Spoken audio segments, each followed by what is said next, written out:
Direto da redação. O domínio das milícias e também balas perdidas estão entre os grandes problemas para a segurança no estado do Rio de Janeiro. Já está comigo aqui a Cláudia Freitas, estamos ao vivo aqui no Rio de Janeiro. Deixa eu saudar a Cláudia Freitas e o Hulk, o seu cão, que está também aqui nos dando ar da graça. Bom dia, Cláudia. É isso mesmo, Roberto. Bom dia a você, a todos que estão com a gente aqui no Direto da Redação.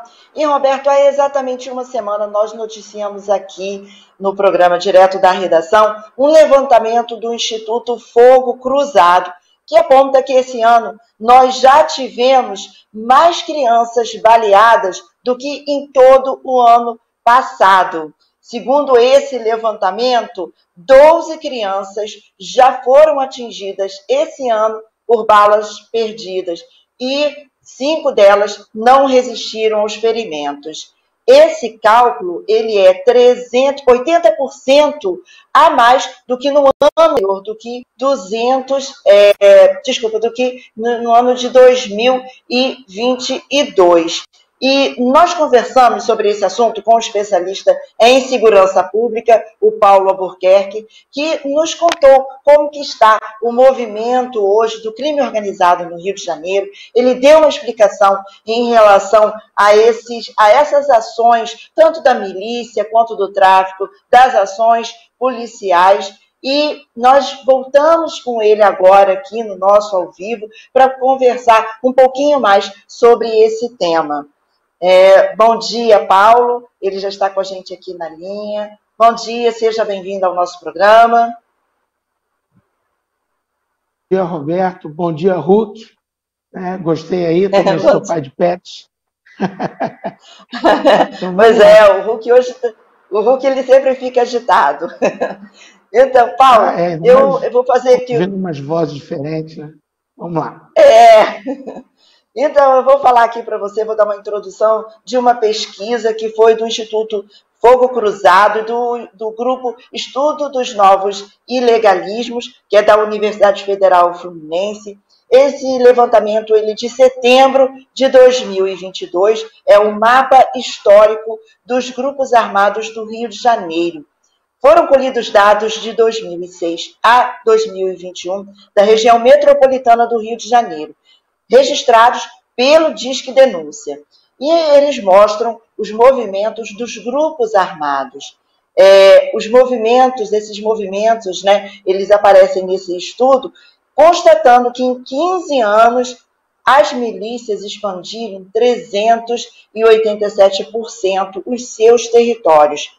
Esse levantamento ele mostra ainda a área dominada pelo crime organizado no Grande Rio, e essa área ela representa 510 quilômetros quadrados desse total. E a milícia ela domina 256 quilômetros quadrados desse total, ou seja, mais da metade das áreas que estão sob o domínio do crime organizado. Nesses locais, né, que são comunidades, bairros, conjuntos habitacionais, moram cerca de 4,4 milhões de pessoas. Paulo, qual a justificativa para um crescimento tão expressivo dos grupos paramilitares? E uma observação que a gente pode fazer vendo esse estudo, e é muito importante, é que eles atuaram não para desmobilizar ali o tráfico, mas para garantir os seus espaços, né, que vão além desses espaços já dominados pelo tráfico. Qual a explicação você pode dar para a gente desse cenário? Bom, primeiro eu queria dar um elogio ao Instituto Fogo Cruzado, porque esse mapa está muito bem feito, tá? Melhor do que tudo que eu já tinha visto até hoje. Então, o trabalho deles é excepcional. Olha só, existe o aspecto numérico, mas existe o aspecto humano. Então, eu fui atrás desse aspecto humano, esses dias todos, conversar com muitas pessoas, moradores, policiais, né? Claro que eu não conversei nem com miliciano, nem com traficantes, não tem como conversar com essas pessoas. Mas então você chega a algumas conclusões. Primeiro, o miliciano, ele se apresentou vamos dizer assim, no início dos anos 2000, né? Porque já existia Mão Branca e Grupo de Extermínio lá atrás, nos anos 70. Não estou falando, se apresentou como uma solução contra o tráfico, uma solução contra o crime organizado.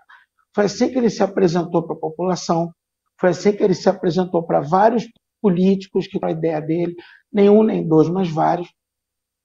E como vários deles no início eram um grupo, a grande maioria era de grupos de policiais, as pessoas achavam que, olha, isso é uma solução intermediária. Claro que não era. Era um lobo na pele de carneiro. Então, eles foram tomando conta de algumas áreas para utilizar como comércio de outros serviços, assim, em vez de venda de drogas, extorsão, vender segurança para lojistas, controle dos serviços de água, de gás, de TV a cabo, de tudo, de eletricidade. Então, eles foram se expandindo com a ideia de lobo na pele de carneiro durante o tempo que eles conquistaram algumas áreas e, atualmente, os espaços que eles foram conquistando. Só que os espaços que eles foram conquistando nos últimos meses, na verdade, 1 ano e meio para cá, são espaços que não tinham traficante. Nenhum. Então, na verdade, eles estavam apenas procurando lugares para fazer domínios, e são domínios comerciais. Tanto o traficante quanto o miliciano, eles se espalham como se fosse uma franquia de hambúrguer. Entendeu? Não, aqui não tem ainda, eu vou colocar aqui, eu vou aproveitar disso ou daquilo. O grande problema é que todos os dois casos, né, são criminosos. E o Rio de Janeiro é um local confuso em relação a isso, porque a gente já vive com o bicheiro, que é uma contravenção, que o carioca aceita e a sua vizinha, a sua avó vai lá jogar, tá? Que chega no carnaval, ele tem um camarote, tal, é uma contravenção, um crime. Traficante, e entrou agora o miliciano. Então, e o espaço físico deles foi aumentando, vai chegar um momento, não vai ter espaço nenhum na cidade do Rio de Janeiro, espaço nenhum, que não tenha um desses 3 grupos. Vamos lá, Renato. Cláudio. Ali do Rio de Janeiro, aquele bairro, aquele local, na verdade, a gente não tinha um tipo de crime, a gente não tinha o crime organizado ali, era tranquilo, e hoje em dia a gente vê que esses locais, eles também estão tendo tiroteio, há uma preocupação, a população está tentando se adaptar a essa nova realidade, né? Paulo, quais são as áreas hoje mais ocupadas pelas milícias? Então, olha só, estou pegando aqui os dados aqui, então a gente vai ter que falar das milícias e das facções, porque eles não ocupam geralmente o mesmo espaço, porque senão vão se matar, né? Então você tem aqui, por exemplo, milícia tem 10% total do Estado da área inteira, tá? Ele tem hoje 48,6% do espaço, Comando Vermelho 39,7% e o terceiro Comando Puro 10,9%. Quando a gente está falando de Estado. Porque quando você está falando da metrópole mesmo, você ainda tem o ADA, né? Que é um grupo enorme, que desde 2017 ele tem sido reduzido, tá? Estou ouvindo o som no meio aqui, está cruzando aqui o som. Não sei se vocês estão ouvindo. Então o ADA foi sendo reduzido. Então a gente ficou com, na região metropolitana, praticamente metade do Rio de Janeiro é milícia, 49,9%, Comando Vermelho tem 40,3%, o terceiro Comando Puro tem 8,9% e a ADA 1,1%, que é pequenininho. A ADA ficou só com Vila Vintém, né? Só que você tem muitas anotações aqui, né? Você tem, deixa eu ver aqui nos papéis na mão, o terceiro comando da Cidade Alta, Picada Geral, Pica-Pau, 5 Bocas, só favelas poucas fora da capital, tá? E a milícia ficou com todo o outro espaço do crime organizado. Entende que é o seguinte, os crimes são diferenciados, não são melhores nem piores, são crimes. Uma coisa é uma coisa como o jogo do bicho, que é uma contravenção, né? Então, meio que o Rio de Janeiro já aprendeu a lidar com essa situação fazendo uma vista grossa. Mas é um crime, onde tem financiado morte, o diabo 4 também. Quando você está falando, por exemplo, de traficante, as pessoas têm uma visão muito errada, porque as pessoas têm uma visão que aparece na mídia, que é o cara sem camisa com um fuzil. Nem sempre. Você pode estar morando do lado de um traficante. Então, você tem traficantes na Zona Sul, que o cara vende droga para os colegas de festa, drogas para os outros colegas, ele é um traficante, mas ele não é visível. E o carioca tem um outro problema. O carioca tem o efeito do sapo na água quente. Sabe como é que é um sapo na água quente? Se você jogar água quente rápido, ele pula. Se você for jogando devagarinho, aumentando a temperatura lentamente, o sapo se acostuma até morrer. Acontece que nas últimas décadas todas, né, o tráfico começou lá nos anos 60, mas ele foi aumentando gradualmente, o carioca começou a levar isso numa boa. O vizinho dele vende, tudo bem. O outro cara é miliciano, mas mora na Barra, tudo bem, porque ele mora aqui no meu condomínio. Se ele está extorquindo pessoas lá do outro lado, tudo bem. Né? Se o cara é traficante, está trocando tiro com a polícia, matando o policial, tudo bem. Então, esse problema vai permitindo que aumente a ideia da milícia. A milícia vai se expandindo. Uma outra questão é a seguinte: com certa propriedade, né, com direito constitucional, o Supremo, na verdade, o senhor Fachin, ele impediu que a polícia subisse nas favelas. Está claro, dá para entender. Não é legal você estar em casa, está tendo tiroteio, como a gente mesmo viu aí, a senhora falou, as crianças, a senhora não, você, né, que você é mais nova que eu, as crianças aí tomando tiro e o diabo a quatro, quer dizer, não, isso não pode ser bom. Então, eu até entendo. Só que tem o seguinte: no momento que ele cortou as incursões na favela, foi o momento exato que as milícias expandiram. Mesmo tendo CPI das milícias, você prendendo um monte de miliciano, eles continuam existindo, porque o crime ele é muito bem premiado no Rio de Janeiro, no Brasil. Porque o criminoso vai ficar preso e volta. Aqui no Brasil a gente não tem prisão perpétua, não tem pena de morte, ele vai e volta rápido. E continua comandando a milícia, continua mandando o tráfico de dentro da cadeia. Então é muito fácil ele se expandir. O custo-crime, custo-benefício, poxa, eu vou ficar 3 anos preso, mas eu vou continuar com milhares de caras em comando, eu vou expandir minha área. Passa a ser um jogo. Depois de um determinado momento, passa a ser um jogo. Conversei com policiais, conversei com moradores. Nenhum morador gosta de miliciano, nenhum morador gosta de traficante. Isso é uma fantasia, tá? Criada por muitas pessoas da mídia. E eu vi pessoas assim que foram histórias até assustadoras. O cara falou: olha, o traficante passou por mim e falou: olha, sua filha está ficando muito bonitinha. Quando ela fizer 15 anos, sobe lá. O cara teve que se mudar de uma favela para outra. E o miliciano é mais ou menos a mesma coisa, só que ele não faz o ataque pessoal à pessoa, ele faz um ataque semelhante à máfia. Sabe o que vai acontecer se não tiver proteção? Né? Olha, tem essa água aqui, mas tem a nossa taxa. Tem a luz, mas tem a nossa taxa. Tem a TV a cabo, mas tem a nossa taxa. Tem o Wi-Fi da internet, mas tem a nossa taxa. Então, o que aconteceu nos últimos anos? Muitos milicianos de hoje, milícia, né?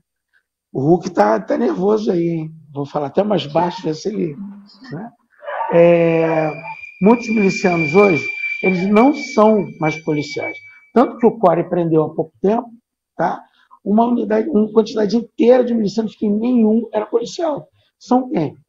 Traficantes que mudaram a forma de gerir. Olha, a UPP me detonou, a UPP acabou comigo, a UPP funcionava até certo ponto. Né? Então, o que eu vou fazer? Eu vou começar a migrar para a ideia da milícia. Eu vou criar uma milícia. No Rio de Janeiro existe a fantasia que miliciano está sempre ligado a policial. Isso também não é verdade. Como essa última apreensão do CORE aí, que prendeu todo mundo, ninguém era policial. Milícia, por definição, é um grupo paramilitar armado. Ponto.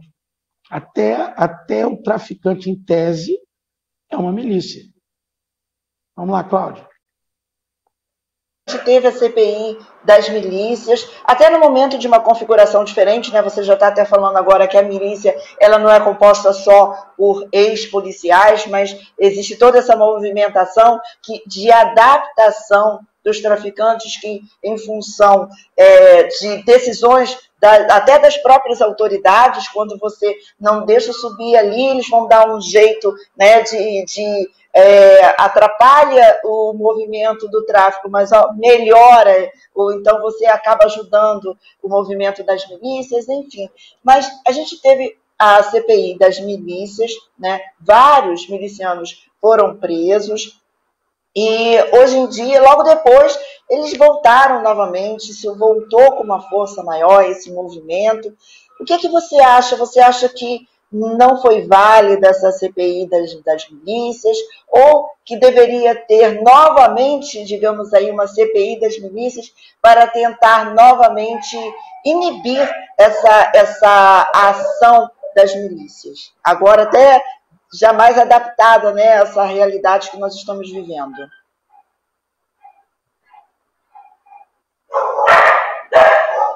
Sumiu. Não ouvi o finalzinho, porque o som comeu aqui. Adaptado às milícias.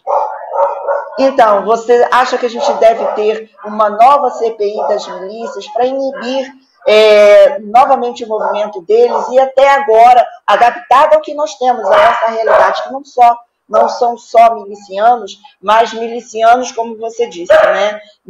São traficantes na pele de milicianos. Bom, vamos lá. Primeiro que as pessoas têm que entender que não é só, quando a senhora falou em polícia, ex-polícia, não é só ex-polícias. A CPI das milícias provou que havia multipoliciais na ativa envolvidos com isso. Essa é uma questão bastante complicada, porque você envolve o Estado, você envolve corrupção interna. Tem que entender o seguinte, policial, o cara ser policial, ele tem que fazer um concurso público. O concurso público não mede caráter, entendeu? Então, se uma pessoa tem um bom caráter, ele vai ser um ótimo policial, uma pessoa perfeita, que vai ajudar muitas pessoas. E as pessoas têm que entender que o policial não existe só para perseguir bandido. Ele ajuda a população de várias maneiras diferentes. Mas, como é um concurso público, também entram sementes podres, que vão gerar frutos podres, como algumas coisas da milícia. No caso, a segurança, de uma forma geral, ela não pode ser tratada como coisas apenas pontuais. Assim como é uma coisa que tem que ser tratada de uma forma orgânica. Por exemplo, a gente tem que comer todo dia. Não posso falar e dizer assim, olha, eu comi durante 30 anos da minha vida, agora eu vou parar de comer. Isso não existe. Tomar banho, tudo isso que é orgânico, né? E a segurança, as CPIs, essa pesquisa, essa procura pelo vilão da sociedade, pelo cara que faz mal à nossa sociedade, tem que ser uma constante. Assim como um policial, todos os anos, você tem que achar os policiais errados todos os anos, descobrir quem são os traficantes que estão nas milícias, entendeu? E esses traficantes, tem que lembrar, muitos deles eles mudaram. Uma questão, possivelmente, foi porque a ideia de troca de tiros com a polícia é muito mais perigosa quando você é traficante contra um policial. Por quê? Como eu peguei um depoimento ontem, exatamente ontem, um policial falou para mim assim, olha só, quando a gente vai prender a milícia não retorna tiro para a gente. Entendeu? Não, tudo bem, acabou, ponto. E o traficante não, ele também está tão armado quanto, né? Às vezes mais do que é miliciano, e dá tiro de volta. Que essa é a grande questão que fez com que o Witzel, né? Eu não gosto de entrar na seara da política, porque eu tenho que julgar as ideias de nós pessoas, ele bateu de frente com uma série de situações. Vamos lá. Tá certo. Ou seja, Cláudia. Sim, Roberto, pode perguntar. Me permite fazer uma pergunta aqui ao Paulo. O Paulo, deixa eu lhe fazer uma pergunta. Na entrevista anterior aqui, você destacou o seguinte, que muitos milicianos são traficantes que perderam a capacidade de traficar e migraram para as milícias. Se possível, eu gostaria que você assim explicitasse isso melhor, explicasse isso melhor. Como é que é essa capacidade? Ele perdeu a capacidade financeira de comprar droga, foi isso? Olha só, no Brasil a gente não tem ainda a política de cortar as verbas dos meliantes. O que acontece? Se você cortasse a verba, você acabaria todo o problema, não é? Vamos lá. Se o cara não, por exemplo, você está dentro de um presídio, cortou a verba, o que ele vai oferecer para o comandado dele se ele não tem dinheiro? Tá? todo mundo precisa de dinheiro, vai funcionar através de dinheiro. Todos esses grupos, que o miliciano não deixa de ser uma facção, ou seja, milícia, ADA, PCP, CVV, até o PCC no resto do Brasil, porque PCC pode aparecer uma célula a qualquer momento, em qualquer lugar, eles dependem de dinheiro. Você tem plano de crescimento, você tem título gerente, isso, aquilo. Eles funcionam como uma empresa de alguma maneira, só que ilegal. E ninguém vai trabalhar de graça. Então, o que acontece? Quando você tira a arma do traficante, põe um cara preso, você inibe algumas coisas financeiras que ele pode, inibe os ganhos, porque o PP diminuiu muito os ganhos, né?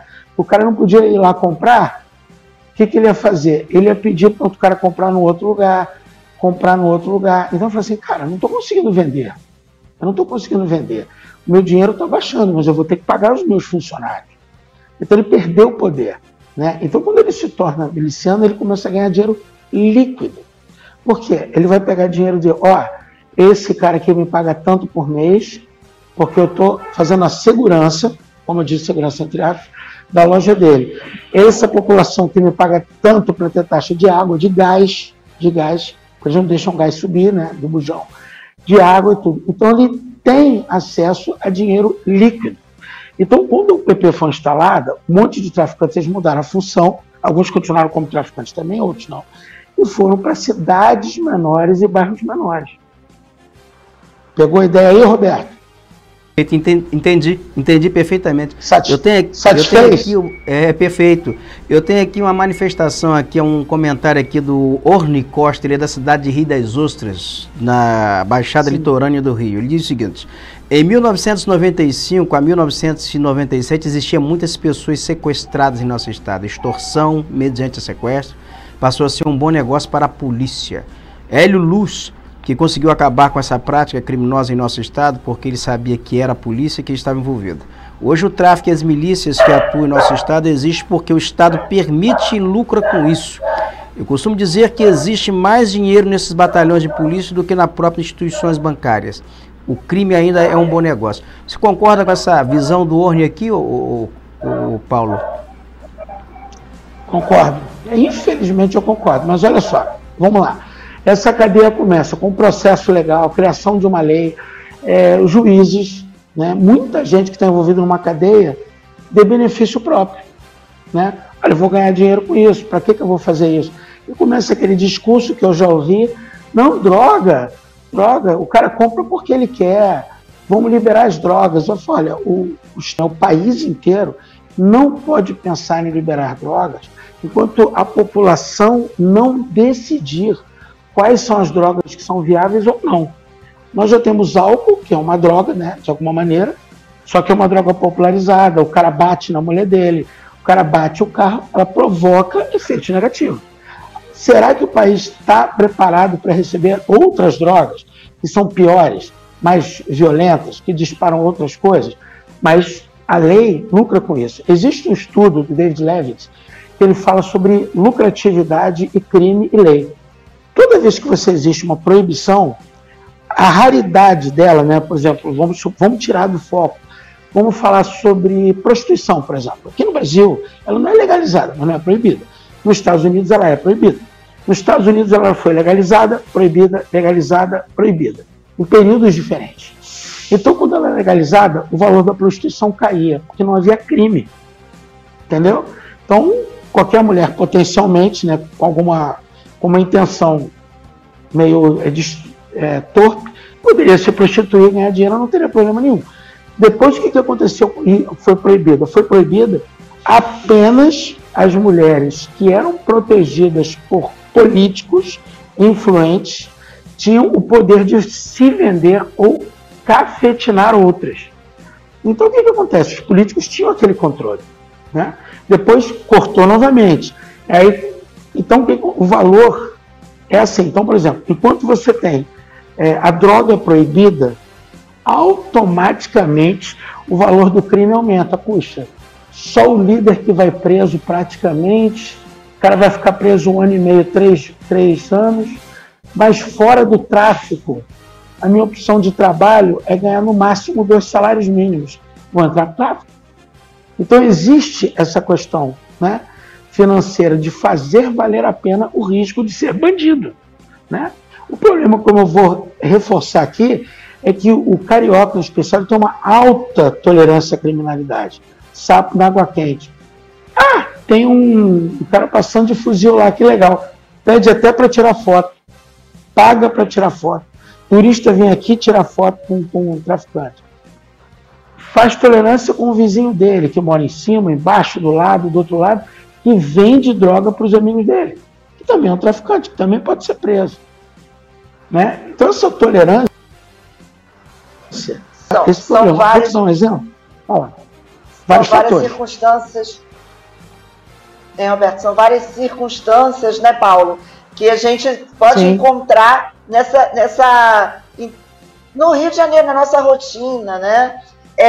Paulo, a gente está com o nosso tempo aqui um pouquinho corrido. A gente só queria, para encerrar com você, brevemente, com tudo isso que nós conversamos, como é que você vê hoje o futuro do Rio de Janeiro, mediante tudo isso que nós falamos, né? A curto e a médio prazo. Brevemente aqui para a gente poder concluir a nossa entrevista. Olha, para os próximos anos a curto prazo, eu não vejo uma solução imediata. Esse que é o grande problema. Vai continuar essa batalha, né? Mas a polícia tem melhorado o seu rendimento, tem matado menos, como eu falei na outra entrevista, né? Graças a Deus. E você tem sido feitas grandes apreensões. Então, está existindo uma melhora, mas nada que a gente consiga ver na rua, a ponto de você dizer assim, puxa, estou numa cidade segura. Né? A longo prazo, a longo prazo que eu falo é 10 anos, depende de todas umas mudanças de governo. Porque, olha só, eu estou te falando de conhecimento. Os governadores, os prefeitos, os políticos, eles comem carne, comem churrasco, junto com milicianos, junto com traficantes. Isso, as pessoas sabem que isso acontece no Rio de Janeiro. Existe uma ligação direta. Primeiro, a gente teria que romper essa ligação, ter políticos mais sérios. Você tem que ter, não políticos só que tenham que... Não, vamos negociar que está tudo bem. Isso não vamos negociar que está tudo bem, nada será resolvido.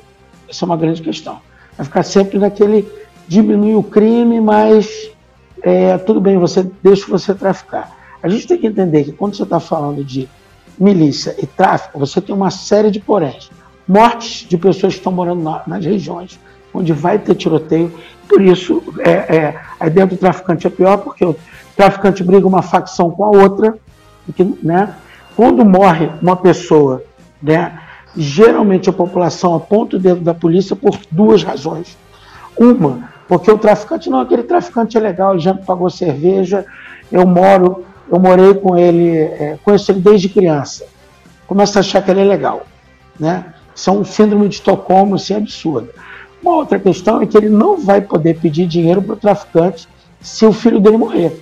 Mas ele vai poder pedir dinheiro para o Estado se for o policial que morrer, tem que matar. Então ele torce para que a polícia seja aquela que vai matar, mas a perícia que vai mostrar. E a perícia tem mostrado que a polícia tem melhorado os seus métodos e os seus resultados.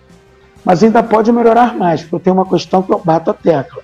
O treinamento dentro da polícia geralmente é muito fraco. Acontece que os bons policiais, os policiais ótimos, são os que vão ao stand de tiro treinar por si, fazem cursos e treinamentos para eles próprios. Esses, são os que fazem os grupamentos policiais darem resultado. Não é o treinamento interno, tá? Vou dar um exemplo claro. 20 horas de treinamento, vamos falar sobre a Polícia Civil, por exemplo. 20 horas de treinamento é o que a polícia tem de defesa pessoal e 1 dia de treinamento de tiro. Não existe reciclagem, não existe nada. 20 horas de defesa pessoal, você não sai nem da faixa branca de nenhuma arte marcial. Nenhuma. É o preparo, ou seja, é a atuação do próprio Estado, né? Fazendo ali o papel dele, preparando o seu pessoal, a sua polícia, para que a gente não tenha que noticiar aqui tudo que nós estamos falando, essa pesquisa, esse estudo do Instituto Fogo Cruzado, que coloca aí as crianças, né, como principais vítimas, né? Paulo, queremos agradecer muito a você, então, a sua entrevista, né? E pessoal, vamos voltar aqui para debater um pouco mais sobre segurança pública. Muito obrigada, Paulo. Que bom, gostei. Só um comentário. Ao vivo é bem difícil. Obrigado, tá?